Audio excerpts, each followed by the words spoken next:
Lady Leaders, un podcast para compartir contigo los consejos, las herramientas y las mejores prácticas de grandes ejecutivas del mundo corporativo y del mundo del emprendimiento. Conversaciones sencillas y transparentes que no solo te ayudarán a reflexionar y te inspirarán, sino que además te darán todas las herramientas para creer en ti y en tu potencial. Abril, muchísimas gracias por acompañarnos en este episodio de Lady Leaders. Muy contentas de tenerte acá, obviamente.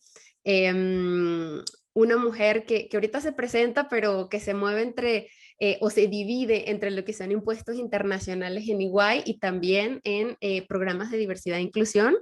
Ahorita nos cuentas un poquito más acerca de ti, pero bueno, que tiene también una vida personal, que tiene un proyecto personal. Entonces, cuéntanos un poquito quién eres, Abril. Muchísimas gracias, Paola, primero por la invitación. Te agradezco muchísimo que me invitas a formar parte del podcast. Y pues un gusto estar contigo esta tarde compartiendo. Bueno, ¿quién soy? Soy una abogada que a lo largo de su carrera se especializó mucho en temas de impuestos. Entrando a la firma, yo soy gay, entonces empujé mucho que formáramos la red LGBT dentro de la firma en EY. Fuimos la primera Big Four en tener una red LGBT en México. Entonces, bueno, fue todo un tema ahí, convencer al equipo de liderazgo.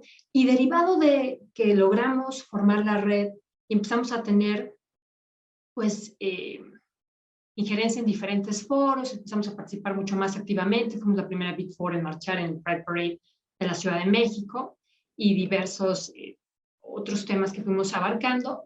Me pidieron también que junto con mi práctica de impuestos liderara las iniciativas de diversidad e inclusión para la región, la TAM Norte, que comprende 13 países, cerca de 8,000 colaboradores. Entonces, actualmente llevo los dos sombreros. Para mí fue algo muy interesante porque fue un refresh en mi carrera y algo que está muy enfocado al tema de propósito, lo que es importante para mí. Entonces, también como abogada, esta parte o este anhelo de generar un cambio positivo en pues, la sociedad y en donde me muevo, digamos que quedó cubierto por esta parte, ¿verdad? Llevo los dos temas muy contenta. Y ya en la parte personal, bueno, acabo de cumplir, bueno, hace ya unos meses 40 años, estoy casada, mi esposa es una mujer increíble, ella es chilena, y tenemos dos perritos maravillosos que adoptamos ahí en un parque en La Condesa. Como persona me gusta mucho, soy muy sensible, me gusta mucho la música, me gusta mucho el arte, me gusta mucho leer, soy muy, muy curiosa. Entonces, constantemente estoy ahí tratando de conocer más cosas, leer tanto temas de mi carrera como temas que no tienen nada que ver. Porque creo que entre más sepas en general, pues es como encuentras mucho más interesante todo, ¿no? De forma general, yo creo que me definiría así. Claro, no, y súper bien. Oye, ¿qué tipo de música le gusta a Abril? Bueno, de todo. Amo el tango, me gusta mucho ¿Y bailas bossa tango? nova. No, solamente lo escucho. Me gusta muchísimo el rock como alternativo, más como indie, rock clásico también. En general me gusta mucho ir a conciertos, la música como más de rock indie alternativo, no sé si grupos de ese estilo. Ok, muy variado, exacto. Sí. Oye, Abril, ¿y qué pasó que decidiste ser una mujer de impuestos? ¿Qué pasó en tu vida que decidiste que fuera finanzas y específicamente impuestos? Bueno, en realidad como que siento que uno no sabe o normalmente como que tienes una idea de qué quieres, pero creo que tu carrera y en lo que te vas enfocando son temas que se van presentando y es tomar las oportunidades y aventarte. Yo empecé a buscar, o sea, yo entré, bueno, estudié Derecho en la Universidad Panamericana y ahí tuve una clase de impuestos con un profesor que me gustó mucho y derivado de eso me invitó a unirme a su despacho. Yo estaba pensando que quería algo más de patentes y marcas, pero cuando se presentó esta oportunidad, pues dije, vamos a ver qué tal. Entré a la firma y me encantó. Me encantó porque yo veo más temas de asesoría, o sea, no tanto temas ni de presentar declaraciones, ni de litigio, sino más de planeación. Y me gusta mucho porque hay una parte donde veo muchos temas de empresas, veo muchas cuestiones multinacionales, o sea, de operaciones cross-border, aplicación de tratados, pero también mucho de personas físicas, o sea, veo familias que tienen patrimonios relevantes, entonces armamos estructuras en México, en el extranjero, temas sucesorios, etcétera. Y esa parte me gusta mucho porque la parte de planeación con familias me gusta mucho más. Bueno, todo tiene su parte interesante, ¿no? Pero de alguna forma lo disfruto más porque tienes un contacto con la familia mucho más cercano y es un tema de completa confianza, ¿no? Y yo siempre digo, como en una empresa, si tú das una advice que no es correcto, bueno, tienes ahí un tema donde te van a demandar y a lo mejor la persona que te Claro. contrató pierde su trabajo, ¿no? Pero cuando hablas de un tema familiar, estás hablando del patrimonio de esa familia. Entonces es un tema de muchísima confianza con el asesor y para mí es un privilegio tener esa confianza con las familias con las que trabajo. Y en Oh, realidad yo creo que Paola, como que la vida te va llevando, como que ajá. se van colocando las situaciones y de repente empiezas a avanzar y en un momento volteas y dices, "Ah, ya llevo yo específicamente en temas de impuestos 17 años y cada vez con una especialización pues en temas mucho más puntuales, Ujú.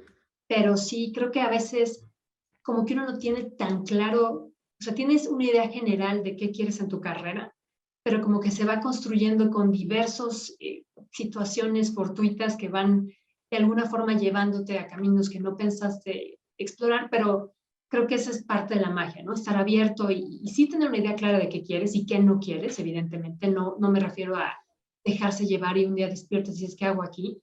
O llevo 20 Ujú. años haciendo algo que me hace muy miserable, pero sí de alguna forma como estar abierta a las situaciones que se van dando y saber tomar las oportunidades. Saber tomar las oportunidades, exacto. Súper. ¿Y qué otros momentos, digo, ya hablando un poquito más de ti, qué otros momentos o cuáles dirías fueron los tres momentos que realmente marcaron tu vida, no sé, desde pequeña, que estabas en la universidad, hasta lo que eres hoy? Yo creo que, a ver, un tema para mí sí muy, que ha tenido un impacto muy fuerte en mi vida es el tema de ser gay. La verdad, en su momento me costó muchísimo trabajo aceptarlo y fue algo muy complicado para mí porque como que de alguna manera yo soy una persona muy estructurada y en muchas cosas era muy rígida. Entonces yo decía, la vida debe ser así y entonces cuando de repente me di cuenta que tenía unas tendencias que quizá no calificaban como lo que podía esperarse de una vida un tanto muy by the book, fue para mí pues un tema de mucha confrontación e introspección personal y creo que ahí entendí la importancia de saber lo que uno quiere, quién es. Creo que esa parte yo diría como que para mí fue un plantearme a ver quién soy yo, independientemente de las expectativas que tenga mi familia, la gente, mis amistades, etcétera. O sea, quién soy yo y entender esa parte, tanto lo bueno como lo que a veces no me encantaba tanto, y aceptarlo y trabajarlo. Entonces, yo creo que para mí eso fue algo muy importante porque me hizo darme cuenta que podía crear la vida que yo quería, solamente tenía que buscar el lugar correcto, de alguna forma, y ser muy honesta conmigo. Entonces, yo creo que eso para mí fue un parteaguas muy importante y también el encontrar el apoyo de muchas personas que yo pensé que no lo iban a aceptar también, para mí fue algo muy, pues muy motivador y que me sorprendió mucho. Y, y yo creo que también ahí, y en el ámbito laboral, esa parte, estuve en despachos donde no podía abiertamente, Decirlo pues, abiertamente. decirlo, sí, completamente, o sea, eran firmas donde yo también veía y decía, pues no hay mujeres socias, había ciertos comentarios o ciertas situaciones donde yo decía, si digo esto va a ser mi acabose, ¿no? O sea, de por sí súmale el tema mujer más LGBT, pues creo que no es una decisión muy prudente el hacerlo o el abrirlo. Y cuando, y entonces siempre dije, bueno, lo voy a vivir de una forma pues oculta y que yo tenga mi carrera por un lado y mi vida personal por otro, y entonces yo mentía mucho y decía que te vamos a presentar a alguien, no, tengo un novio. Entonces me hacía bolas, pues soy pésima mintiendo, me pongo muy nerviosa, pero como que eso también me hizo ver, quiero estar en un lugar donde esto no sea un tema. Y yo decía, si bien no voy a tener la bandera, que ahora un poco la tengo, pero yo decía, si bien no voy a abanderar la causa ni nada, sí quiero estar en un lugar donde no sea un tema. Y la verdad, antes de entrar a Iguay estuve en una firma donde el socio principal me apoyó muchísimo. Para mí fue de alguna forma pues muy sanador y entendí que podía tener una carrera de alguna forma en lo que había estudiado y en lo que me gusta y a la vez tener mi vida privada sin tener que ocultarla. Entonces, como que para mí hice las paces y entrando ya a Iguay, bueno, aquí recibí mucho apoyo, la verdad, Y de alguna forma sí sentí como un poco como paid forward, pero un gate forward. Y pensé en las veces en que yo tuve pánico de hablar o pánico de levantar la voz o de mostrarme. Y de alguna forma sí sentí un privilegio que tenía en la firma y dije, bueno, me toca o sentía yo que me tocaba levantar la voz por la gente que no se sentía igual o que estaba en un nivel distinto con personas que no estaban tan abiertas, etcétera. Y ahí fue algo para mí muy importante. Entonces yo pensaría que esa parte tiene un impacto muy fuerte en mi persona y en mi vida profesional y también evidentemente en mi persona cuando lo acepté y abracé esa parte de mí, de verdad te juro que me hice una mujer mucho más empática, más humana y más fuerte, porque me hice más vulnerable, ¿no? Y yo creo que cuando conectas contigo y con quién eres de verdad y sabes qué quieres, normalmente esa parte de vulnerabilidad se suele tomar como debilidad. Yo creo que no, yo creo que te muestras más humano y te haces más fuerte. Entonces, para mí esa fue una Sí, parte muy importante. Otro tema que sí te diría, Paula, totalmente son los fracasos. Creo que a lo largo de mi carrera ha habido una serie de fracasos interesantes y de los cuales he aprendido mucho. Y bueno, finalmente todo mundo los éxitos son una cosa maravillosa y te cuelgas la medalla y lo exhibes y todo el mundo te aplaude, pero hay mucho trabajo atrás y yo pienso que los fracasos, si sabes tomar ahí y entender de alguna forma, aprender en qué puedes mejorar, o qué hiciste bien, o qué puedes hacer mejor, o qué fue lo que pasó, sin torturarte, claro está, porque tampoco estar cargando ahí una piedra y estar pensando hace 20 años que hiciste mal, no creo que sea nada sano. Pero cuando tratas de alguna forma de entender tu responsabilidad en algo de lo que sucedió, sin flagelarte, claro está, como que creo que puedes crecer mucho. Y yo siento que los fracasos que he tenido a lo largo de mi carrera me han ayudado mucho a aprender qué quiero, en qué puedo mejorar, qué tengo que trabajar. Entonces yo pensaría que normalmente cuando ves a la gente todo el mundo habla de sus éxitos y pienso que si nos enfocamos más en la parte también de fracasos, podemos ser mucho más honestos, porque no todos son éxitos, hay que aprender a manejar la frustración y saber salir adelante de las caídas. Y yo pensaría que eso es básicamente situaciones de las que he aprendido mucho. Y otro tema, porque me preguntaste tres, es cómo estarse reinventando constantemente.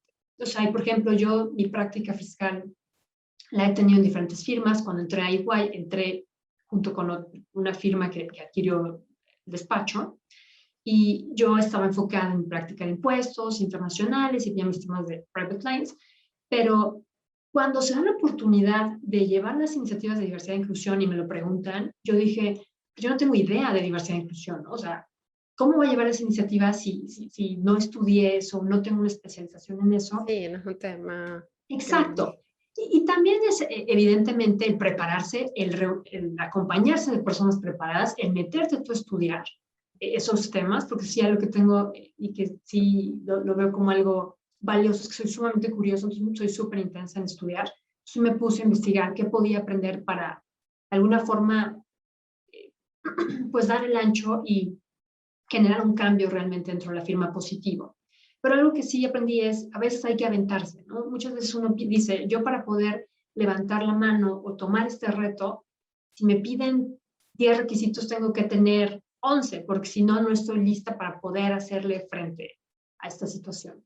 Y a veces es un tema, evidentemente hay cuestiones de responsabilidad, ¿no? No me voy a meter a operar a alguien, bueno, eso es un tema de diligencia, pero hay cosas donde uno dice, bueno, en el camino puedo ir aprendiendo, puedo ir rodeándome de la gente correcta y puedes ir avanzando y si tienes varias de los requisitos, pues bueno, levantar la mano y decir, esto es lo que quiero, ¿no? Pero aprender a reinventarse también, no decir, bueno, estudié Derecho y me he especializado en temas de impuestos, entonces toda mi vida voy a tener que ver estos temas porque eso es en lo que me he especializado. Y más que reinventarse, ahí también yo le digo, o sea, como tener la apertura de abrirte, ¿no? Con otros temas, tener la apertura, o sea, la apertura y más que las ganas, como, em, sí, o sea, como que atreverte, ¿no? A hacer algo diferente y esa curiosidad, yo creo que es tema de actitud, como tú dices, digo, no vas a ser irresponsable al tomar ciertas operaciones que a lo mejor requiere cierto conocimiento previo, pero vaya, o sea, yo creo que la actitud de, mira, la curiosidad de hacerlo suceder, creo que es básica, ¿no? Para este tipo de cosas. Ya hablabas de varios temas aquí, lo que pasa es que no te quise interrumpir, pero hablabas al principio de, o sea, nos compartes abiertamente y de forma honesta, que lo agradecemos mucho, qué pasó en ti, que, o sea, que antes no lo aceptabas, que antes te escondías. Yo creo que también el entorno en aquel momento me imagino que no era el mismo que tenemos hoy, aunque seguimos trabajando en un tema hoy de bias, pero cuando hablas de aceptación, ¿cómo lo hiciste? O sea, ¿tenés herramientas? Decías como hablabas de mucha introspección. No sé si nos podrías contar un poquito cómo fue tu proceso justamente. Bueno, fue un proceso acompañado ahí de una red de apoyo, o sea, mi familia me apoyó mucho. No al principio tanto mis papás, pero bueno, al principio, o sea, fue un poco un shock, pero después recibí completamente mucho apoyo de su parte, de mis hermanos, mis amigos. En ese momento, la verdad, gente muy empática, y yo pensaba que todo el mundo me iba a dar la espalda, y no fue tan, no sé, hubo gente que no le encantó, pero bueno, digamos que en general, si yo hago un balance, fue mucho más positiva la reacción de las personas, pero yo tenía un tema, entonces yo me sentía muy atormentada. Y fue trabajarlo en terapia a través de mis redes también de apoyo. Y fue un aceptar que era parte de mí, ¿no? Entonces yo decía, bueno, puedo hacer muchas cosas, puedo ocultarlo, puedo tomarlo y vivirlo con, pues con, de alguna forma con dolor o con una especie de resignación, o puedo abrazar esta parte de mí y decir, esta es la persona que soy y así soy y que me quiera bienvenido en mi vida y que no, pues no tenemos nada que hacer, ¿no? Entonces, fue un proceso, yo diría, me tomó muchos años, pero al final es entender y de alguna forma creo que es abrazar estas partes de ti que a veces no te encantan. Hoy, honestamente, yo sí lo veo como una parte de mí muy importante y platicaba el otro día con un amigo y me decía, yo no puedo trabajar en un lugar donde esto sea un tema. Y yo decía, pero completamente de acuerdo, ¿no? O sea, y no es a lo mejor que vayas a, si no es un lugar tan abierto, a abanderar la causa, también uno se tiene que adaptar, pero definitivamente hay cosas en las que estoy dispuesta a ceder y cosas en las que no, y este es un tema para mí donde ya no estaría dispuesta a meterme al closet o a disimular o a mentir, ¿no? O sea, aparte soy casada, no podría hacerme esto a mí ni a Jimena. Entonces, creo que es una parte de ir conociéndote más y aceptándote y abrazar estas partes que a veces no te encantan hasta que de repente ya se vuelve una parte como con más amor y más compasión hacia uno mismo. Creo que a veces una es como muy crítica con nosotras mismas y tenemos estas partes y las hacemos enormes o nos atormentamos. Y en realidad yo antes sí lo veía como una situación complicada, hoy lo veo como una parte de mí muy natural, pero fue un proceso de aceptación, ¿no? Claro, claro.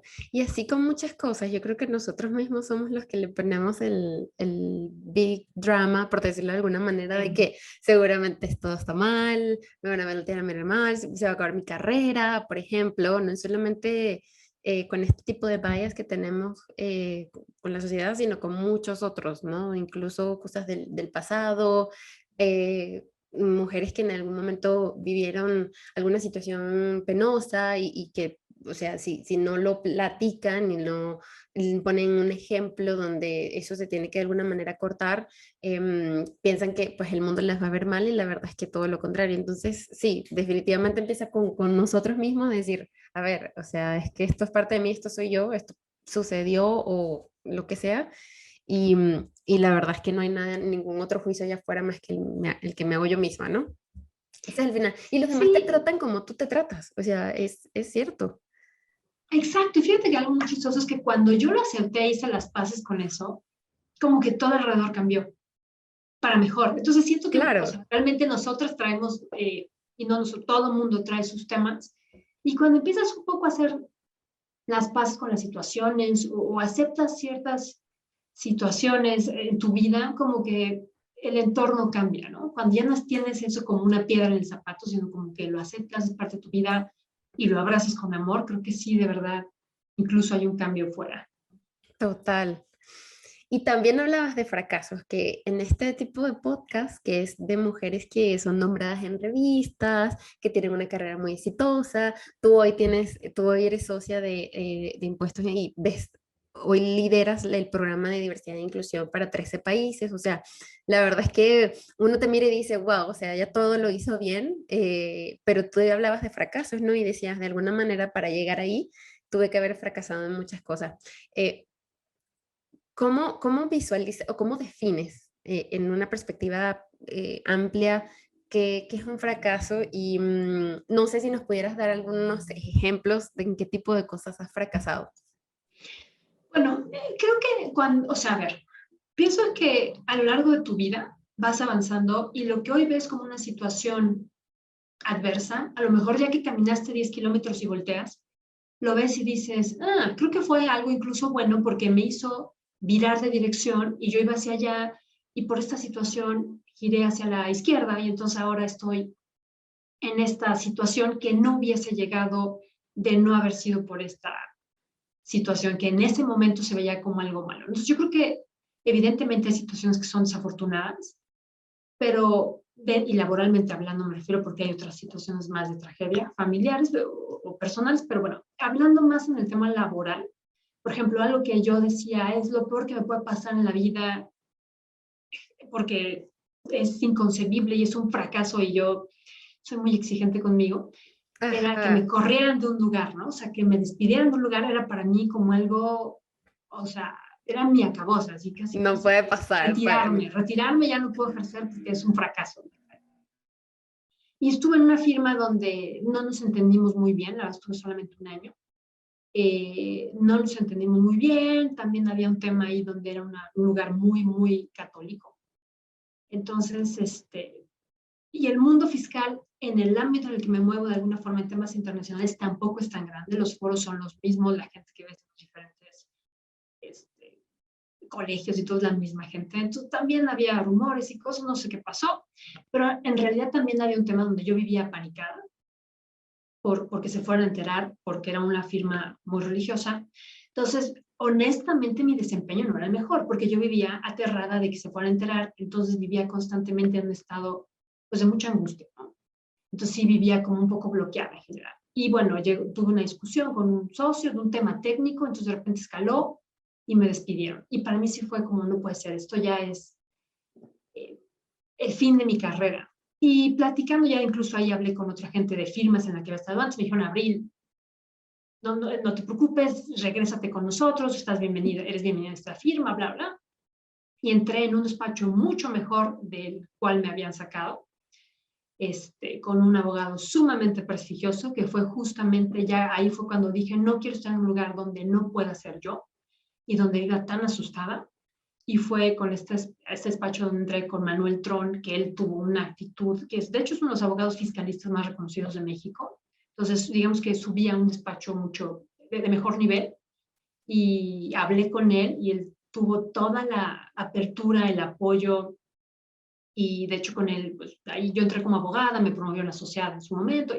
O sea, como que fue una firma en la que crecí y a partir de ella después entramos a EY porque nos absorbió la firma, o sea, nos compró el despacho donde estaba, pero como que yo lo veía y decía, eso que yo consideraba que era lo peor que me puede pasar en la vida, pues ni fue tan terrible, salí adelante, entré a un lugar mejor, Y se abría el espacio para algo mejor. O sea, exacto, y yo me di cuenta que mi miedo era irracional porque evidentemente a una persona la pueden despedir por muchas razones que a veces escapan a su poder y otras no. Pero hay muchísimas situaciones que pueden llevar a que te saquen y no podemos nosotros como que ser tan tajantes y juzgarnos por una situación así. Entonces, como que hoy que lo veo, digo, qué bueno que salí de ahí, era sumamente infeliz.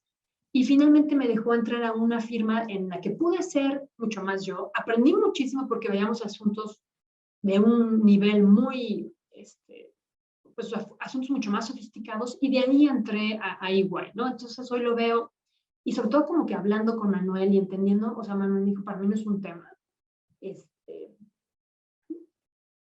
eres bienvenida y a mí no me importa eso, me importa cómo trabajas y pues viendo tus credenciales y en las firmas en las que había estado, porque antes de estar en esta firma en la que estuve un poquito tiempo, estuve en otra firma muchísimos años, y tuve un muy buen desempeño, de hecho me dijeron, regrésate si quieres. Entonces, como que ir un poquito rompiendo nuestros miedos y dándonos cuenta que al final algo que en un momento parece como una situación que no tiene solución, eventualmente va a venir algo mejor. Y creo que también hay un componente ahí muy fuerte de, como de confianza, de creer que todo pasa por Autoconfianza. algo, para algo mejor. Y en este momento nuestra visión pues es evidentemente muy limitada y no puedes ver qué hay más allá. Pero una vez que pases vas a volver a decir, ah, mira, qué interesante estuvo. Yo que veo, digo, en ese despacho que estuve un año, aprendí muchas cosas sobre qué quiero en mi trabajo y qué no quiero, qué no estoy dispuesto a aceptar. Aprendí mucho sobre qué tipo de líderes hay y qué líderes quiero ser y qué cosas no quiero. Evidentemente la gente no es que sea buena o mala, hay de todo. Y todo el mundo tiene un componente donde pues hay cosas buenas de ese despacho que estuve que digo, esto sí era algo bueno, o estas pues actitudes de liderazgo eran buenas, estas no tanto. O sea, al final vas aprendiendo, ¿no? Y todo, no hay que ser tan maniqueístas en la vida de bueno o malo, vas aprendiendo de todo y te vas haciendo una persona mucho más completa. Total, correcto. Oye, Abril, ¿y tú que hoy lideras bueno, el programa? O sea, dijiste que estabas muy curiosa, manejas todo este tema de la parte de diversidad e inclusión, no solo para México, sino para el norte de Latinoamérica. ¿Cómo está hoy este tema, no solo aquí en México, sino justamente en Latam, que es un país, o sea, que es un continente para mí súper religioso, está lleno de muchísimas em, paradigmas, o sea, la verdad es que todavía no se puede hablar, por lo menos yo he notado, imagínate, en ciertos contextos sociales, que no se puede hablar abiertamente de eso, o gente que lo esconde porque pues se siente apenada y a lo mejor es un tema más de la persona que de la sociedad, pero yo creo que incluso México es un país en ese sentido muy católico, muy religioso y que todavía hay un tema para romper un poco lo que está pasando o este bias que trae con respecto al tema de diversidad e inclusión, ¿no? Todavía estamos trabajando también un tema de la mujer en puestos de liderazgo. Entonces, danos un overview de qué sucede hoy en Latinoamérica con respecto a la diversidad y a la inclusión. Bueno, creo que en general en la región tenemos un reto muy importante en temas género. Veía el Banco Interamericano de Desarrollo, decía que con toda la situación, incluso antes de la pandemia, ¿no? El Banco Interamericano de Desarrollo en 2020 señalaba que la carga del trabajo del hogar no remunerado, tanto de temas de familia como el propio hogar, incluso gente que no tiene hijos, recaía en un 76% sobre las mujeres. ¿Ok? Entonces, una mujer que tiene un trabajo más tiene que encargarse de cubrir esos roles, tiene un desgaste impresionante y evidentemente pues tiene una situación donde tiene que priorizar en muchas ocasiones alguno de los dos. Y desgraciadamente también tenemos un tema bastante complicado de brecha salarial.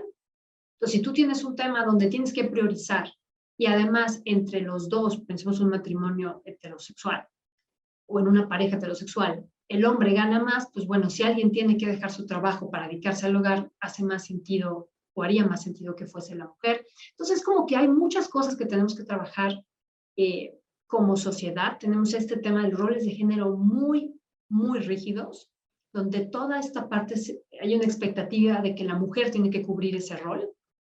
Tenemos que trabajar mucho más en en sensibilizarnos en cuestiones de corresponsabilidad del hogar. Y esto es algo que también las empresas tenemos ahí nosotros que intervenir en temas de buscar, generar o dar paternidades, o sea, paternity leaves, o sea, también permisos por paternidad, porque finalmente cuando se reconoce esto, pues estamos involucrando más a que el hombre esté en su casa, participe dentro de su rol familiar y ejerza esta corresponsabilidad. Entonces, yo pensaría que Claro. tenemos que trabajar, sí. Claro, o sea, lo que tú dices es muy cierto, porque al final no le preguntas a la mujer solamente qué ha pasado, ¿no? Si tiene planeado tener familia por un tema de tiempo, sino pues aquí ya no importa si tenemos el mismo tiempo para maternity como para paternity leave, ¿no? Exacto, y eso es lo que tenemos que trabajar dentro de las empresas y a nivel social, como mandar este mensaje de es una responsabilidad de los dos, ¿no? No es que la mujer sea quien debe ejercer ella sola esa carga y además cubrir otros roles. Pensaría que tenemos mucho que trabajar esa parte. También el hecho de trabajar en una cuestión de inclusión, porque muchas veces se tienen a las mujeres en posiciones de liderazgo, entonces se dice, bueno, tenemos una cuestión de diversidad donde en la mesa están sentadas diversas mujeres, pero ¿qué tanto realmente tienen poder esas mujeres? ¿Qué tanto pueden manifestar sus opiniones? ¿Qué tanto pueden tomar decisiones? Y no nada más están ahí únicamente por un tema también de cuotas, ¿no? Entonces, toda esa parte, como sí trabajar en la importancia que tiene el crear una cultura de inclusión, es un reto verdaderamente. Y trabajar, yo pensaría que desde el principio ahí de o hacer consciente a los diferentes equipos de liderazgo de las empresas y los diversos países de la región de por qué es un tema importante la diversidad e inclusión, y además de ser lo correcto, moralmente hablando, pues es un tema de negocios también, ¿no? En temas de innovación, en temas de retención de talento, en temas de mercado, etcétera. O sea, si tú tienes afuera un mercado diverso, pues ¿cómo vas a poder entender las necesidades de tu mercado si no tienes sentada en la mesa y no escuchas a personas que son diversas y que van a poder entender qué es lo que necesita la gente afuera, ¿no? Entonces, pensaría que tenemos que trabajar mucho en tema género, pensaría que tenemos que trabajar mucho también en temas LGBT. Hay que respetar también el nivel de madurez de los diferentes países, porque si no también puedes, si llegamos e imponemos una tabla para todos, creo que puede ser pues un tanto irresponsable y puedes generar una reacción adversa de alguna forma.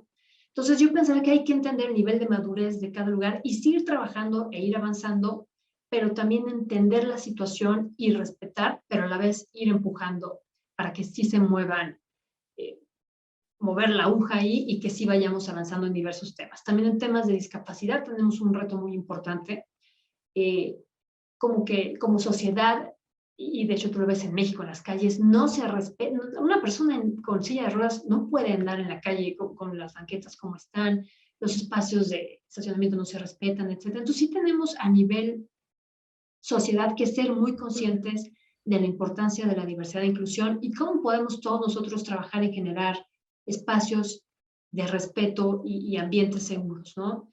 Por ejemplo, en el tema empresa, lo que a mí me llama mucha atención es por cada sensibilización o taller en temas de sesgos inconscientes o en cuestiones de empatía, de cómo vive una persona trans, por qué es importante tener un baño neutro, una persona con discapacidad, qué necesidades tiene, cuando entrevistamos a una persona con discapacidad, qué debemos o qué no debemos hacer. O sea, todo este tipo de cuestiones y entender cómo se siente o cómo vive el otro y estar abierto para ello, para mí ha sido sumamente revelador y es algo que hemos estado trabajando mucho en la firma y me gustó mucho un estudio que decía que por cada taller o cuestión de sensibilizaciones, talleres de sesgos inconscientes, etcétera, que se tiene en una empresa, o que le das a cada persona, esa persona sale y tiene un impacto en 4 personas afuera de las paredes de la empresa. Entonces, creo que definitivamente las empresas tenemos un papel sumamente importante y una responsabilidad muy grande en trabajar en crear espacios seguros dentro de nuestros respectivos lugares de trabajo y buscar que eso también tenga un impacto fuera, ¿no? Entonces también dentro de los modelos de inclusión hay uno de, oye, generar un espacio de ambiente seguro, sí, pero también a veces nos toca levantar la mano y salir y abanderar ciertas causas, ¿no?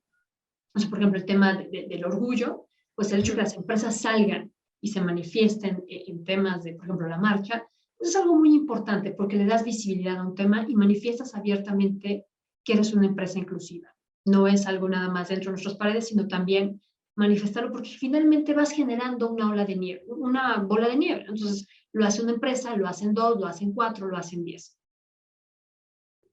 Ok.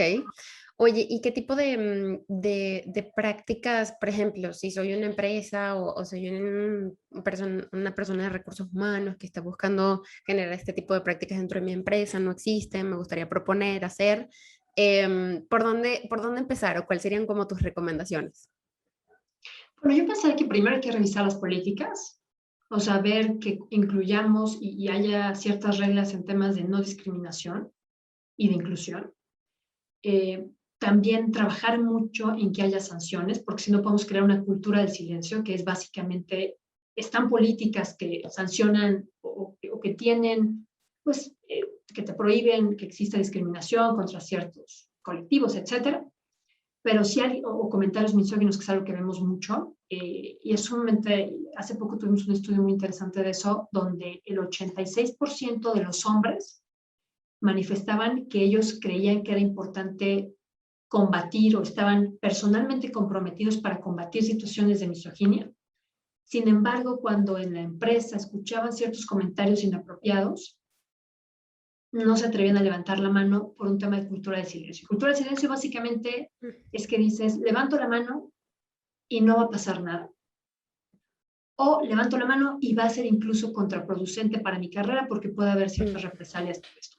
Entonces, trabajar en crear políticas y que haya sí ciertos mecanismos muy claros para que la gente sepa qué va a pasar si levanta la mano ante una situación de esa naturaleza, y que haya sanciones, porque si no, al final, si tienes políticas, pero no hay una sanción y en la vida real no se implementa esa sanción, pues bueno, están únicamente en papel, ¿no? Entonces yo pensé trabajar mucho esos temas, trabajar mucho en promover, como el caso de negocios de la diversidad e inclusión, para lograr el compromiso del equipo de liderazgo, porque si el equipo de liderazgo no está comprometido verdaderamente con estas causas, va a ser muy difícil desde abajo poder crear una cultura de diversidad e inclusión. Se tiene que permear de alguna forma desde arriba con el ejemplo y el compromiso del equipo de las personas que llevan el liderazgo de las empresas.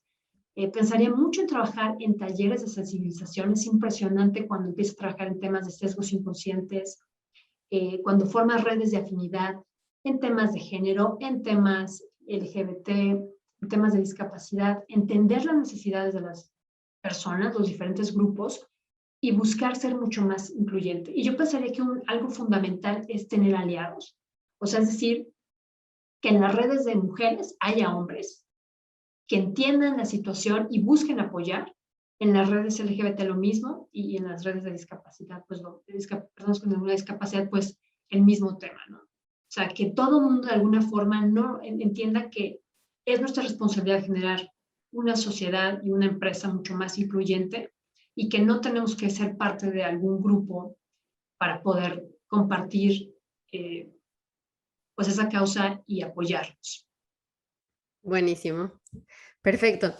Con respecto a la parte de liderazgo, ¿cuáles son o cuáles fueron los dos líderes que ya nos hablaste de uno como no sé si fue esta persona, el abogado que cuando digo, pasó lo anterior con respecto a, estabas en una firma muy católica, un poco restringida, pasaste a esta firma y esta persona dijo, mire, yo no tengo ningún problema, más bien fue una persona súper abierta. Pero ¿cuáles son los dos líderes que realmente te han marcado y qué características tienen o tenían? Pensaré también en la líder global de D&I, Karen Tornight, que me ha enseñado muchas cosas y me ha apoyado, y verdaderamente he sentido ahí esta especie de alguna manera de sororidad, de apoyar a otras mujeres. Y ya ha habido muchísimos líderes, la verdad no podría ceñirlo a dos, pero yo creo que básicamente las cosas que me han enseñado no ha tenido tanto que ver con el trabajo, sino más en cuestiones de cómo vivir la vida, o cómo ser, o cómo inspirar gente. Muchos también me han enseñado a poner límites, que es algo muy necesario, a saber decir no y saber cotizarse. Otros me han enseñado también como a mostrar mucha confianza, y yo veía a veces personas que no tenían tanta idea de lo que estaban hablando, pero tenían una seguridad que las personas lograban de alguna forma convencer a los demás de que eran las personas que dominaban el tema. Entonces yo creo que aprender ahí, vas a aprender a lo largo de tu vida de mucha gente, y para aprender, o sea, porque aprendes de líderes y de gente también que incluso son tus subordinados, vas aprendiendo de todo el mundo, ¿no? De alguna forma, pero yo pensaría que como esta parte, si me dices que aprendiste, pues de alguna forma a tener una meta e inspirar a los demás a trabajar para lograr esa meta, y a transmitir confianza a la gente. Ok. Confianza, sobre algo bastante importante hoy, sobre todo. Buenísimo. Oye, mira, ya para terminar, Abril, tú me vas a ayudar tenemos una segunda parte del podcast que es como fill in the blanks. Entonces yo digo una palabra, una frase y ya tú la completas, Ok, ¿vale? Vulnerabilidad es, fuerza, diversidad es, Diría inclusión. Ok. Me quedé y no escuchamos bien. El libro, la obra o álbum musical, lo que sea, que haya marcado un antes y un después en tu vida. Cartas a Lucilio de Séneca, que Ok, habla más, son varias cartas que hace Lucilio, Séneca, el filósofo estoico, a un amigo, a Lucilio, sobre diversos temas y wow. ok. La enseñanza con la que hoy quieres que nos quedemos, digo, ahorita nos enseñaste un montón de temas, pero si tuviéramos que escoger una sola enseñanza con la cual nos quedamos en este episodio, ¿con cuál sería? Yo creo que confíes en ti, eres mucho más fuerte de lo que tú crees. Yo me quedaría con eso. Ok, buenísimo. Pues, Abril, muchísimas gracias por abrirnos tu corazón, tu vida personal, tu vida profesional, por darnos consejos valiosísimos. Eso realmente lo agradecemos muchísimo y por estar en este episodio del podcast. Muchísimas gracias a ti, Paula, por la invitación y felicidades por la iniciativa. Gracias. Hemos llegado al final de este episodio, tristemente lo sé, pero no se preocupen porque saben que sale cada semana. Si encontraste contenido de valor en esta conversación, justamente no olvides dejarnos un comentario o incluso suscribirte a nuestro canal de YouTube, pero lo más importante, no te olvides de compartirlo con aquel familiar, amigo o amiga que consideres le va a aportar muchísimo valor, pero sobre todo lo va a inspirar. Así que nos vemos en una próxima oportunidad. Chao, chao.